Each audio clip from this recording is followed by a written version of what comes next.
Ní bheathaíonn na briathra na bráithre. Ní leor focla tá Gaeilge le gríomhara. A tarann siad an málaigh sa bhíonlaigh ceana has a dá. Scríú an fille ó is mór Airne Martin ó Geraint. Thug sé ceist. An óil de dhúire carachar an mheanna a geirí fáscaí do deanú lífa. Tlech bhfuil gach dáras dúnta na éadom ag fua agus uamhar an chinne réine. Am an dara cobú dawn de bhíon. Bhí tíad an dóin an leircha cheile, slád agus stras gan a ré. Agus ní roiinte bhí ag ísar a hall am na málaigh. Siúm gur trethebhfuil na bharsaí sin sa leith nuam. Bhí mis an úniu staige ar feadh réas scór bliain. Agus is minic a dúirt mar is na scolarí a bhí faoi mo churum. Is minic a dúirt mar áfa agus muid ag gin siad fa na flathe agus i chead cobú damda agus a dara cobú damda, na cócheangail bhíleachta, résaí na gólíneachta, rés a maim, rés a cawlaí. Is minic a dúirt mar áfa buíochas de dhia, ní harlacha seo haríis. Seo ré an daon lahas.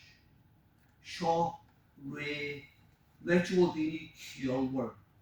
Seo ré an chóréití. Bhí mar contrate.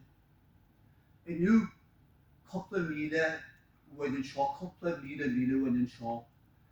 Sa talú lífa agus bud a tarann rán na málaigh. Tá full a róirtú. Agus dá méil nil seo a dóirtú, dá méid si a nóirtú ar fuirteanna an lei. Ní chuir te se ar a dorm. Nuair bhí mar muí siúil ar chraibh wa róirtaí nó ar chraibh an na tinneamh. nó nuair a bhoscail mo leir de híche, chéad se go críonam. Nuair ecem an stras agus an slád, an stras agus an slád, an scion agus an sceadle, a tá gal ré sa bhain air.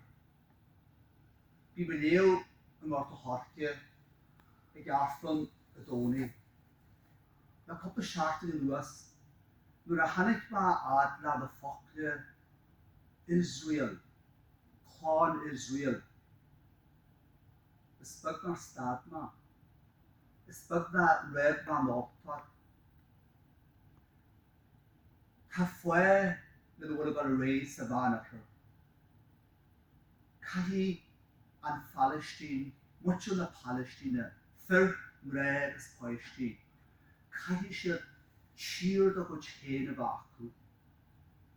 Tá Gaeilge le gríomh, ní leor focle.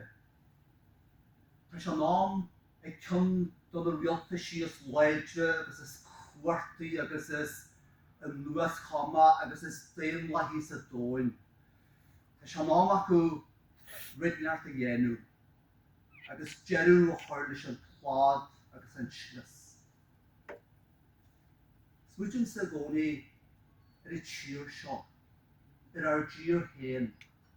Smuidin go héirithe ar istóthaí an duine smó bhfuil measa go héanaar ar a ró measa go mar sin Pádraig mac Piaris. Coppla seachtain a hain tá mo gár fleistíí na gcónaí in dhearthar gáil farste agus bhí salwa commógiart, gimmert commógiarta agus bhí fun agus ruáin sin gimmert pelle do chomam leabharag. Agus bhí ma in lean garam le, cion na clobal na pelle smó sa tuisceart, clob pelle miú éine. Agus nuair chuid mar seachan seo, tháinig ma spirid Pádraig le Piaris hartar am a hanéid. Idde hastar a bhíom. Chéad Pádraig mac Piaris nach Gaeilge focle tegel stríd ar an bheathaíonn mar a teisig ach gur gae gríomh. Stíú se formnach do chonacú. Yn ydwch se a chŵl na mynd i jasalig sa tír seo agus thug se ar wes ar son na héran. Do chugus mo chŵl ar a nasrin do chumas is ar an ráid seo róm mé do chugus. Agus mé ar an ráid seo róm ar an ngriú do chiam agus ar an wes do jód. Nú chugus se steach a gom pelle miw Airne, the spirit of fiercy heart or Mohammed. Mwy sgol agus gael sgol wen lela. An súhantas yr iacw, súhantas sgol Airne. Niart yn ar niega, ffyrin yn ar jangi, agus gwynnu yn ar bryd. Agus chwisio fem gymor ar hwn. Hwn na cwpl kids stoch ele. Agus honnig ma tomba. Yn onar nhw'n leil o ffod.